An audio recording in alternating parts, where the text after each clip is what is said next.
Mul on rõõm tervitada meie stuudios Eesti Töötukassa töövõime hindamise peaspetsialist Kristel Zukkerit. Tere! Väga meeldiv, tere! Ja Swedbanki elukindlustuse valdkonna juhti Elerin Reinmanni. Tervitus! Tervist! Me võtame täna fookusesse noored, vanuses 18–30 eluaastat. Enne kui me lähme selle teemaga rohkem süvitsi, teeme puust ja punaseks vaataja jaoks, et mida see puuduv töövõime üldse tähendab? Et puuduv töövõime tähendab siis meie mõistes seda, et isikul on siis kas pikema või lühemaajaliselt Töötukassa poolt tuvastatud vähenenud, töövõime eksperthinnangu alusel ja tal ei ole võimalik siis antud momendil samas mahus nagu tööturul enam edasi osaleda. Et see ei tähenda absoluutselt seda, et isik ei või tööturul aktiivne olla ka puuduva töövõime korral, et seda me tahame toonitada, et kui ta vähegi tunneb, et tal on nagu ikkagi tahet ja võimekust osaleda tööturul, et seda on tal lubatud teha. Et see puuduv töövõime siis lihtsalt nagu tagab seda, et kui on vaja pöörata suuremat tähelepanu oma tervisele ja selle säilitamisele, et on võimalik mitte siis olla fookustatud nagu kas siis töö otsimisele või et kuidas siis majanduslikult enda nagu stabiilsust tagada. Et seda siis see puuduv töövõime siis nagu annab. Ja et siis selle vähenenud töövõime perioodi pikkus sõltub siis ka siis kliendi terviseseisundist, et et ekspertarst hindab, kui pikalt see siis samalaadsena võiks nagu püsida. Ja siis kas see ajas siis ka muutuda võib halvemuse või paremuse poole. Ja me tuvastame siis otsuseid, mille kestuseks on 6 kuud kuni 5 aastat ja meil on ka siis välistavate seisundite diagnoosid, mis on seadusega paika pandud, mille puhul me tuvastame siis vähenenud töövõimet ka vajaduse korral kuni vanaduspensionieani. Aga et need siis, nagu ma ütlesin, on seadusega määratud diagnoosigrupid ja siis noorte puhul on siin esikohaks siis ikkagi mõõdukas, raske või sügav vaimne alaareng ja siis vanemaealiste puhul näiteks siis dementsus. Ja samuti toonime, et siit siis grupist leiab ka kindlasti, et paranemisprognoosita vähiseisundeid, et selliseid, kus siis enam ravi ei ole võimalik rakendada ja jääb alles vaid parim võimalik toetav ravi. Mille poolest erineb nüüd see puuduv töövõime osaliselt puuduvast töövõimest? Et siis nagu ma siis eelnevalt mainisin ka, et puuduv töövõime võiks siis vajaduse korral tagada inimesikusele siis suurema paindlikkuse selles suhtes, et et kui ta tunneb, et ta ei suuda tööturul osaleda, et ta saab siis selles suhtes siis mitte aktiivselt tööd otsida ja saab mingit majanduslikku tuge, Töötukassa poolt. Et aga osalise töövõime puhul me siis näeme seda, et on terviseprobleemid, et mis ei mõjuta siis äkki nii intensiivselt või nii igapäevaselt inimese nagu tööelu, nagu siis see puuduva töövõime puhul, on. Et need terviseprobleemid kindlasti esinevad, et seda ei saa salata, aga et siis lihtsalt vähemal määral kui puuduva töövõime korral. Ehk osalise töövõime puhul me näeme siiski, et mingis ulatuses on tööturul osalemine siiski võimalik ja et oluliselt vähem piiratud, kui ta siis puuduva töövõime puhul olla võiks. Ma arvan, et siin üks märksõnasid, mis sa juba mainisid ka, on see, et ega Töötukassa ise ei otsusta, kas see inimene on nüüd puuduva töövõimega, osalise töövõimega või mis iganes, aga seal on aluseks on ekspertarst. Ja, et Töötukassal on siis lepingulised partnerid ehk siis tervishoiuteenuse osutajad, kus siis töötavad ekspertarstid ja see taotlus liigub siis küll alguses Töötukassale, aga Töötukassast siis ka väljapoole sellele partneri töölauale ja seal siis ekspertarst hindab siis tema töövõimet, et millises ulatuses see siis vähenenud on ja Töötukassa vormistab siis selle otsuse selle järgselt, kui see hinnang on tehtud.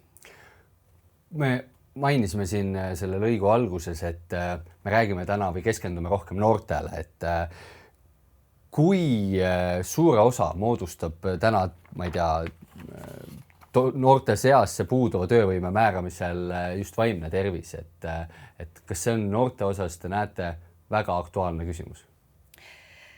Noorte puhul on praegu ju selles kõnealuses sihtgrupis niimoodi, et umbes 75% ulatuses nii puuduva kui ka osalise töövõime puhul on see noorte vaimse tervise mure just nagu trooniv seal. Nii et väga suures osas? See on küllaltki suures osas, aga siin tasub nagu mainida ka seda, et umbes selline pool sellest puuduva töövõime grupist moodustavad ikkagi ka need noored, et kellel on tuvastatud siis mingisuguseid raskeid vaimse tervise muresid ja mingisuguseid selliseid probleeme, mis on alanud juba lapseeast. Et võib-olla nad ei ole ka täna teemaks selles suhtes nii laenuvõtjatena kui ka elukindlustuse kontekstis. Kuidas see abivajav noor üldse teieni siis jõuab, et mida ta teadma peaks? Ütleme, et näiteks kui tal on ka Töötukassaga mingisugune kokkupuude, et kas tal on mingisugune nõustaja siin, et raviarstid on ka ühed kindlad inimesed, kes suunavad, eks ole, taotlejaid siis kaaluma töövõime hindamist, siis samuti leiame, et suust suhu info edasiandmine nagu inimeste vahel on ka kindlasti mingisugune tegur. Ja võib-olla siis tasub mainida, et kõige sagedamini meie poole, kuidas noored pöörduvad ja kuna täna on teemaks siis ka vaimne tervis, et e-kanaleid kasutab siis see vanusegrupp nagu kõige rohkem, et 85% nende asjaajamisest toimub just meie jaoks nagu e-kanaleid pidi. Et me tõdeme, et see on siis võib-olla ka vaimse tervise probleemide käes vaevlevale isikule võib-olla kõige lihtsam, et seal ei ole mingit ajalist survet, mingisugust suhtlemise, eks ole, vajadust, et on võimalik endale paindlikumal viisil neid asju nagu ajada. Võib-olla lükkamegi siinkohal ühe sellise müüdi ka ümber, et ma olen kuulnud, tõsi, natuke vanemate inimeste seast, et need vaimse tervise mured, et need on sellised väljamõeldud asjad ja ise diagnoositavad, et võt sellist asja nüüd küll ei ole, et ükski inimene seda endale ise seal diagnoosida saaks. Ei, et tõesti, et Töötukassa teeb oma eksperthinnanguid ikkagi tuginedes sellele, et mida isikud taotlusele kirjutavad, et kuidas nad oma probleeme seal, eks ole, nagu käsitlevad ja meile edastavad. Ja aluseks on ka siis e-tervise infosüsteemis olevad andmed ja see eksperthinnang sünnibki siis selle kahe koosmõjul ja et seda, et keegi arvab, et tal midagi on, aga et see kinnitust ei leia, et siis tõesti, et seda töövõimet selliselt ei määrata, jah. Eleriin, jõuame otsapidi kindlustuse juurde, et kui ma vaatasin Swedbanki elukindlustuse eelmise aasta numbrit, statistikat ja väljamaksete poolt just, siis seal oli näha sellist kaks kurba tendentsi, ma ütleksin, et numbrid näitavad selgelt hüpet nii vähkkasvajatega seoses kui ka psüühika ja käitumishäiretega seotud väljamaksete osas siis. Mis sa selle kohta ütleksid? Vastab tõele. Kui vaadata nüüd viimast 6 aastat, siis selgelt joonistub välja see, et vähkkasvajate ja vaimse tervise probleemide väljamaksete arv on kasvanud kordades.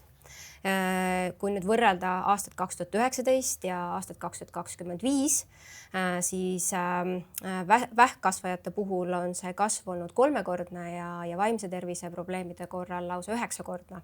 Ja siin võivad olla täiesti sellised olukorrad, kus on alles hiljuti sõlmitud kindlustusleping ja toimub väljamakse, aga võib olla ka väga pikaajaliselt olnud juba kindlustusleping ja siis nii-öelda tuleb siis nende kahe, ühe või teise siis ütleme haiguse tagajärjel siis väljamakse tegemine. Ja kui nüüd vaadata puhtalt vaimset tervist, siis meie statistika kohaselt me näeme, et väga suur hüpe väljamaksetes on vanusegrupis just 26–30, circa 30% on seotud just selle vanusegrupiga ja teine suurem vanusegrupp on siis 41–45. Vähkide puhul saab seda nii-öelda vaadata või peegeldub meie statistikas see, et see sagedus väljamaksetes just kasvab 40+ vanusegrupis nüüd eelmise aasta andmete põhjal, kuigi kui varasemalt andmeid vaadata, siis tegelikult ka nooremates vanusegruppides on täheldatud ikkagi ka neid väljamakseid vähkkasvajate puhul. Ja huvitaval kombel paistab silma just naiste rahvastega seotud väljamaksete osa, ehk et nendel puhkudel siis toimub siis rohkem ka väljamakseid. See põhjus, miks meil on täna korraga siin nii Eesti Töötukassa esindaja kui meie kindlustuse esindaja on tegelikult lihtne, et selleks, et see kindlustus puuduva töövõime määramise järel aitaks, ma saan aru, on mingid kindlad reeglid, ajalised piirangud ja siis päriselt kindlustus võibki selles küsimuses aidata. Kui pikk see töövõimetus olema peab? Vastab tõele, et elukindlustuse juures on lisakindlustuskaitse. Seda turul pakuvad erinevad kindlustusseltsid ja ka meie Swedbankis. See tähendab seda, et kui puuduva töövõime otsus Eesti Töötukassa poolt on määratud vähemalt 12 kuuks, siis see on juba alus, et nii-öelda esitada hüvitise avaldus ja selle põhjal ka siis hüvitis välja makstakse.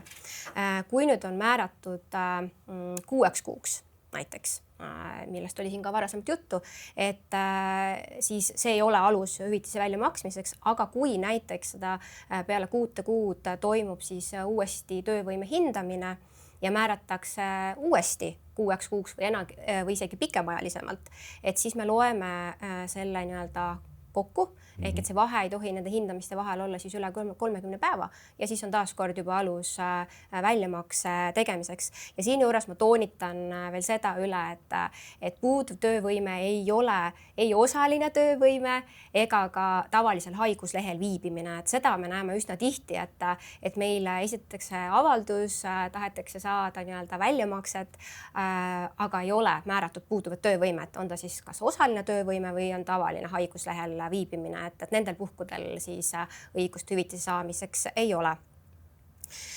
Ja veel siia juurde ka, et kindlasti kõikide nii-öelda selliste olukordade puhul, kui kindlustuslepingut ka sõlmida, et siis tuleb äärmiselt nii-öelda ausalt vastata ankeedis olevatele terviseandmetele, kuna elukindlustus on seotud terviseandmetega ja aus tasub olla, sest vastasel korral, kui võib tekkida ka olukord, et näiteks väljamakseteks vajadus nii-öelda avalduse täitmiseks, aga kindlustuslepingu sõlmimisel on oldud ebaausad, siis on kõikidel kindlustusandjatel õigus ka hüvitise väljamaksmisest keelduda. Nii et tasub olla hoolikas oma andmete esitamisel. Tahtsingi siinkohal öelda võib-olla, et ei jääks mingisugust eksi arusaama. Elukindlustus selles küsimuses ja ka muudes on väga selgelt ennetav meede. Et me julgustame inimesi elukindlustust sõlmima, aga seda tuleb teha enne, kui ta on saanud mingisuguse diagnoosi, sest see juba mängib päris palju selle elukindlustuslepingu sõlmimisel. See on ennetav meede, tuleb esimesel võimalusel, kui täna ei ole veel mingisugust diagnoosi, kui mingisugust ravimeid regulaarselt ei ole vaja võtta, et siis on see põhimõtteliselt kiire käik ja ära teha.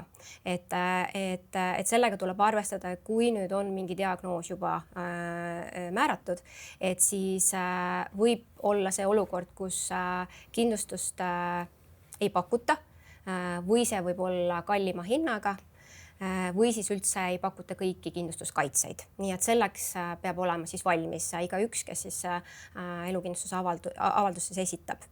Aga saad sa võib-olla tuua näite, et oletame, et on nüüd see õige olukord nii-öelda, kus kõik asjad on õigesti reas.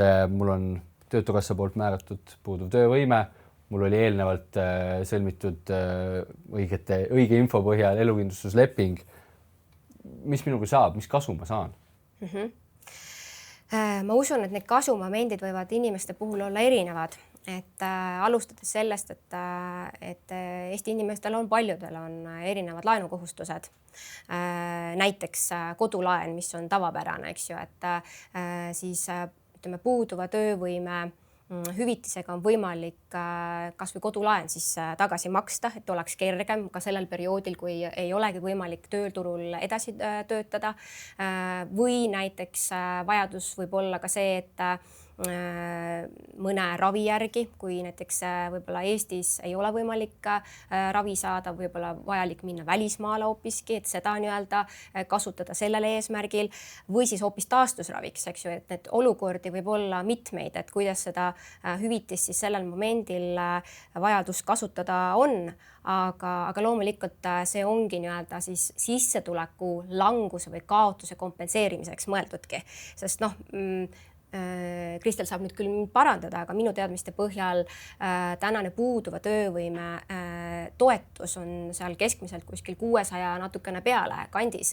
Et ütleme nii, et see sissetuleku langus võib olla päris nagu suur ja läbi siis selle hüvitise on võimalik siis majanduslikult natukene kergemini toime tulla.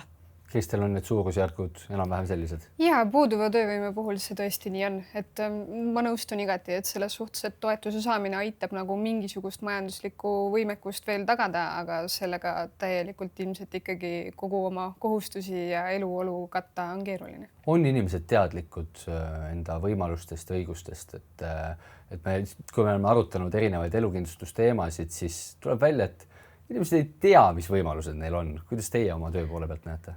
peame tõdema, et see teadlikkus selles suhtes ei ole võib-olla nagu kõige suurem, aga et Töötukassa üritab ikkagi väga nagu ka käesolevalt noortele olla suunatud ja selles suhtes informeerida ja hoida nagu pildis ikkagi seda, et me oleme vajadusel ikkagi olemas nii siis kas siis töövõime hindamise kontekstis kui ka, eks ole, töövõime toetamisel igast muudes erinevates ülesannetes, mida Töötukassa endale on seadnud. Et pigem on nii, et kui see teadlikkus on, et siis ka noored meie poole nagu ei karda pöörduda. Et julgustame neid igati kõikides nendes küsimustes meiega ikkagi ühendust võtma, et kui ei ole meie pädevuses küllap, siis me saame teha nii, et me oskame suunata neid ja nõustada neid paremini. Just tahtsin küsida, et mitte ainult ütleme, kõik vanuserühmad, aga noored ka teavad, julgevad ja pöörduvad teie poole. Jah, need, kes on ikkagi vähegi nagu sellega kursis ja kui nad siis jõuavad kas siis ka raviarstide või kellegi muu soovitusel või nagu ennem ütlesime, et Töötukassa töötajate soovitusel, et minu arust oma igapäevatöös, kui ma vaatan, suhtlen ja loen, eks ole, nende kirjutatud, et nad on väga julged ja ma tunnustan neid küll selle eest, et nad on võtnud selle teekonna ette ja üritavad enda siis kas siis eks ole, tööalaste elu paremini korraldada või siis ka siis seda töövõime hindamise kontekstis tulla meiega läbi arutama ja vaatama, et mis võimalusi pakkuda on. Eks üks meie tänaseid eesmärke ongi siin näidata ka, et vaimse tervise probleemid ei ole mingi tabuteema ja ei tasu kivi alla peitu pugeda. Igatahes aitäh teile tänasele vestluse eest ja vaimse tervise probleemidega jätkame ka siit stuudiost ning meile tuleb külla psühholoog. Jätkame siit stuudiost ja mul on rõõm tervitada enda kõrval psühholoog Rita Rätsepa. Tere! Tere! Meie tänaseks teemaks on vaimne tervis ja veidi enam fookust paneme siis just noorte vaimsele tervisele. Ma sooviks alustada trendidest. Kuidas teile tundub, kas tänapäeva ühiskonnas on vaimse tervise probleemid tõusuteel, hullemaks läinud või ei ole olukord ikkagi nii hull, kui esmapilgult tundub? Olukord on hull. Ütlen kohe otse välja, et aga ma kardan, et ta läheb veel hullemaks. Aga jah, kui see nüüd on trend, siis see on tõusev trend, saab nii öelda. Aga mis on selle tõusu taga? Eks seal ole palju asju, et me ei saa päris niimoodi, et see on nüüd põhjus ja siis ainult see ongi põhjus, et kindlasti on alati nagu juhtumipõhised lood, mis iganes on ju, aga üldises pildis ma arvan, et mitte ainult noorte, vaid üldse vaimne tervis on sellega seotud, et me liigume vähem. Me ei maanda oma pingeid nii palju, vanasti oli füüsiline töö, millega me maandasime ennast, siis kindlasti töö on kolinud pähe. Info tuleb kogu aeg ju pähe meile, meie aju ei ole harjunud nii kiiresti sisse tulevat infot nii kiiresti läbi töötama, et vanasti ootasime kirja, saime kirja, seedisime läbi, vastasime, meil oli nagu aega see enda sees läbi töötada see protsess, aga nüüd tuleb kohe kiiresti ruttu vastus. Lisaks sellele see mürataust, kus tuleb kogu aeg infot peale, et me kogu aeg scrollime, kuuleme, me oleme kogu aeg müra sees, meil ei ole sellist aega või me ei võta tihti sellist aega, et selle müraga kuidagi pause teha või välja lülitada või me toodame seda müra kogu aeg juurde. Ja ütleme, et eks need on need põhilised põhjused. Kui ma vaatan seda poolt just noorte külje pealt, siis mul on tunne, et noortele pannakse juba koolieas või isegi varem hästi suured pinged peale ja sellised ühiskondlikud ootused ja tempo on hästi kõrgeks aetud juba väga varajasest noorusest. Absoluutselt, jah. Lapsed on üle stimuleeritud väga palju, et siin on tegelikult kaks otsa, nad on kas alastimuleeritud või üle stimuleeritud. Aga on ka väga palju noori, kellel on tasakaal paigas ja on väga teadlikke lapsevanemaid, kes kasvatavad nagu teadlikumalt seda, et on pingutus, lõdvestus ja puhkustöö, eks. Aga täiskasvanutel on samamoodi, et on ainult pingutus ja lõdvestus tuleb jõuga, ehk siis läbi põlemine on ju. Aga noorte puhul on täpselt samamoodi, et nad tegelikult nagu iga äärmus on kehva variant inimese jaoks, et see tasakaal on alati nagu see kõige parem variant. Aga üks äärmus on see, et noored on üle stimuleeritud, neil on tohutult suured ootused peal, on need siis vanemate ootused, on need nende enda ootused, sest nad võrdlevad läbi sotsiaalmeedia või kelle iganes, keda nad seal jälgivad või ka klassikaaslane koolis või trennis või kuskil, et paratamatult me võrdleme, on ju. Aga tihti see noor võrdleb ennast nagu negatiivset suunas, mitte see, et et noh, võrreldes temaga ma pingutan ka väga äge, eks ju, et aga see on võib-olla natuke ülepingutamine, et ma tahan tast kas parem olla või siis pingutan alla, et oi, ma olengi nii kehva, eks ju. Aga see ülestimuleeritus ja tohutud suured ootused on selle asja nagu üks külg, seal on vanemate ootused ja siis lapsed õpivadki võib-olla vanematele, nad on kõrge kuulekusega mingi vanuseni, on ju. Ja keegi nagu ei jälgi nende toimetulekut või nende ressursse. Teine äärmus on see, et nad jäetakse üksi, et nad on kas üle kontrollitud või teine on see, et nad on lihtsalt totaalselt üksi jäetud, et nad peavad toime tulema erinevate emotsioonidega, tunnetega, millele nendel puudub isegi sõnavara, sest et noor inimene, tal on selline müra seest, tal on kõik võimalikud, mis ta sees toimuvad, hormoonid möllavad, on ju, emotsioonid keerlevad peas. Tal puudub elukogemus veel ja selleks vajab noor inimene oma emotsioonide reguleerimiseks, vajab ta koreguleerijat, tal on vaja koregulatsiooni ja selleks on täiskasvanu. Aga kui see täiskasvanu jätab selle noore inimese näiteks interneti või mis iganes, valdavalt siis sotsiaalmeedia, internetmängud, mis iganes sealt tuleb, siis veebikeskkondadest igalt poolt on ju, YouTube'id mürisevad taga on ju, et ta jätab sellesse info välja selle noore inimese ja ta ei kontrolli, mida noor inimene seal teeb. Väga alguses, kui internet kui ta tuli, siis õpetati kõvaäälselt lapsevanemaid, et arvuti peab olema suures toas, kus kõik te olete ja te jälgite, mida laps seal teeb. Nüüd nad istuvad oma koopas ja me tõesti ei tea, mis sealt tuleb, et lapsevanemad lähevad koju, YouTube'ist tuleb selliste täiskasvanud striimerite sõna otses mõttes pläusti, mis on nagu ropendamine, rõvetsemine, kõik see, aga see laps kuuleb seda kogu aeg ja tema aju võtab see, et see on normaalsus. Mina vaatan täna seda poolt juba, ütleme, lapsevanema pilgu läbi, et aga kuidas ma saan siis selle lapsega uuesti kontakti, kes võib-olla juba varajases teismeeas hakkab mind välja blokeerima ja sukeldubki rohkem sinna internetimaailma?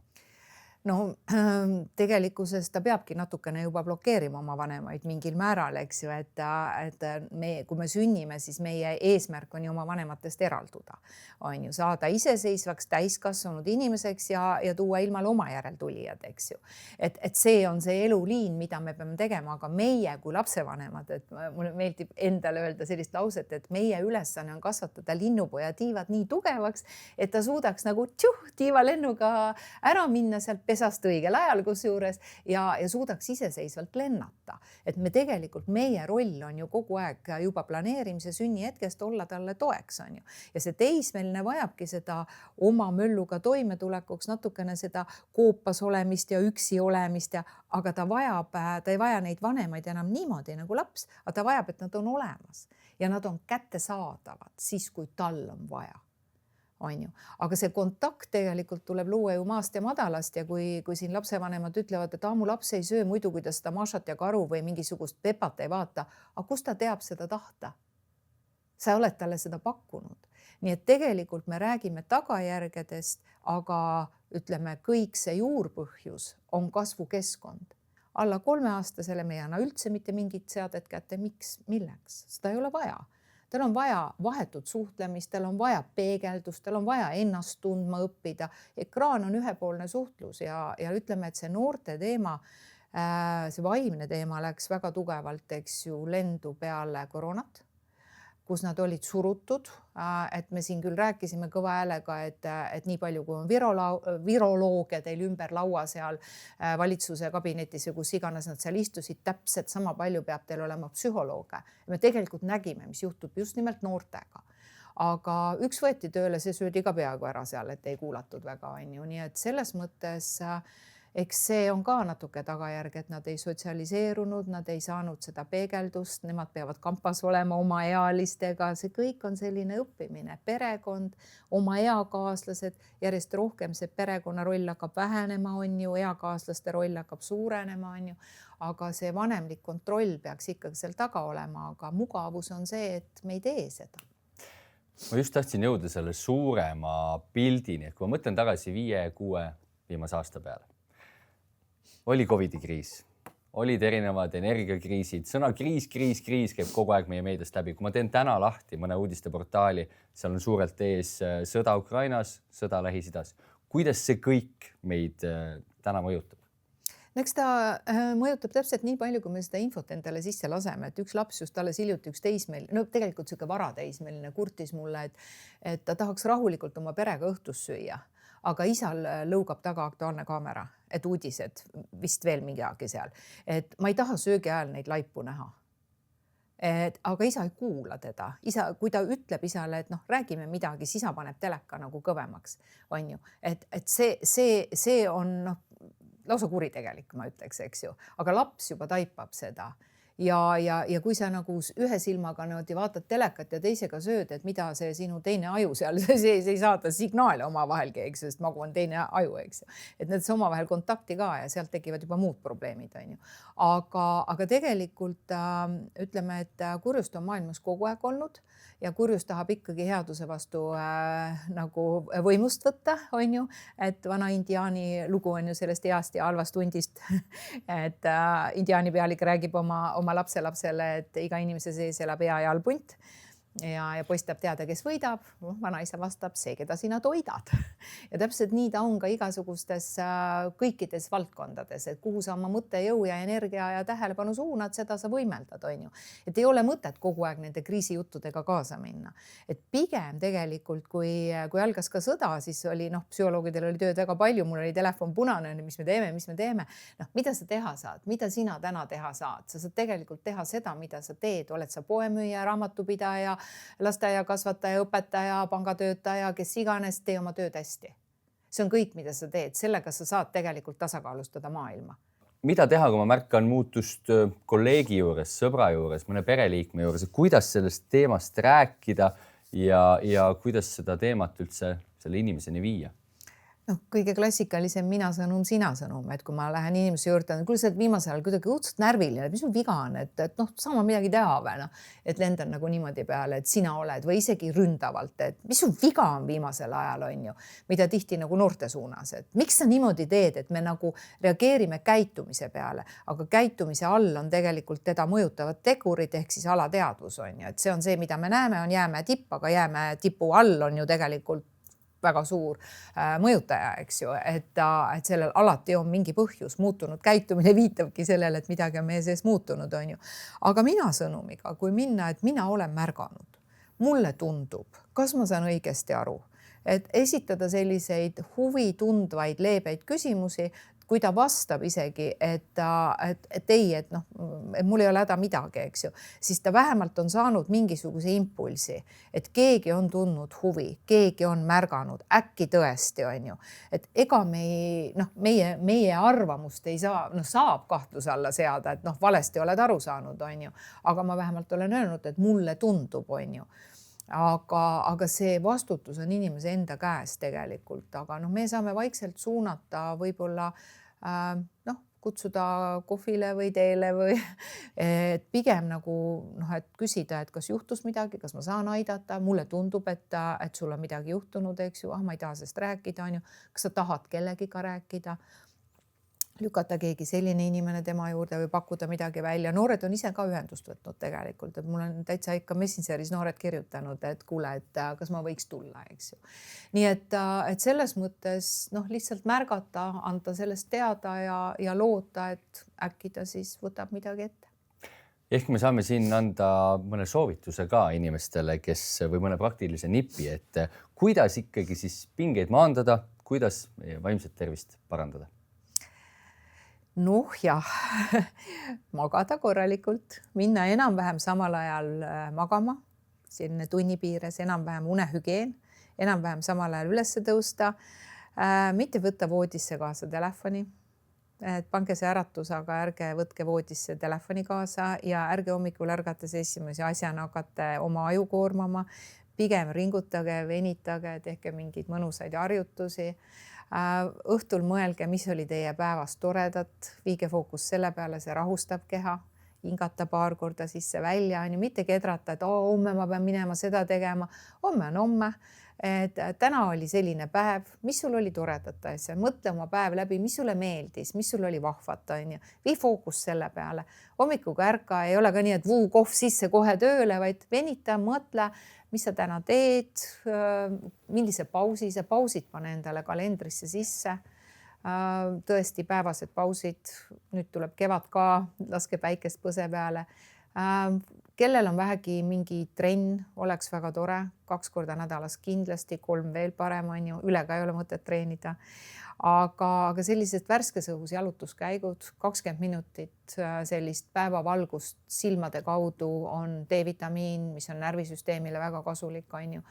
Et sellised rutiinid enda sisse tuua ja muuta nad harjumusteks. Ja noortele ehk ka see sõnum, et vaimse tervise probleemid ei ole asi, mida häbeneda või tabuteema, mille peaks kuhugi kivi alla matma. Ma arvan, et see aeg on iseenesest möödas, et ega ma hulle ei ole, tulluarsti juurde lähen, on ju, aga selliseid natuke sellise mõtlemisega inimesi kindlasti veidikene on ja on ka lapsevanemaid, kes ei julge lasta oma lastele nagu kedagi abi juurde või mida iganes nad siis kardavad olla läbikukkunud lapsevanem või mis iganes, et ma julgustan ka lapsevanemaid, et lasta pöördub kellegi poole, kes tegelikult nagu saab kõrvaltvaatajana seda nagu probleemi nagu vaadata ja last või noort aidata, on ju.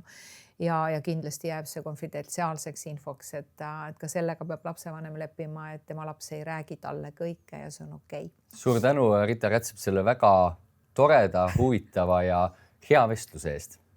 Aitäh kutsumast, loodame, et saame kedagigi natukenegi aidata. Ja soovime omalt poolt siis meie kuulajatele, vaatajatele murevaba nädala jätku. 30. märtsist 12. aprillini on sul võimalus saada Swedbanki elukindlustuse 12 kuu kindlustusmaksetele 15% soodustus. Kasuta selleks sooduskoodi ELU15. Kindlustust pakub Swedbank Life Insurance SE. Tutvu tingimustega Swedbanki kodulehel ja vajadusel küsi nõu asjatundjalt.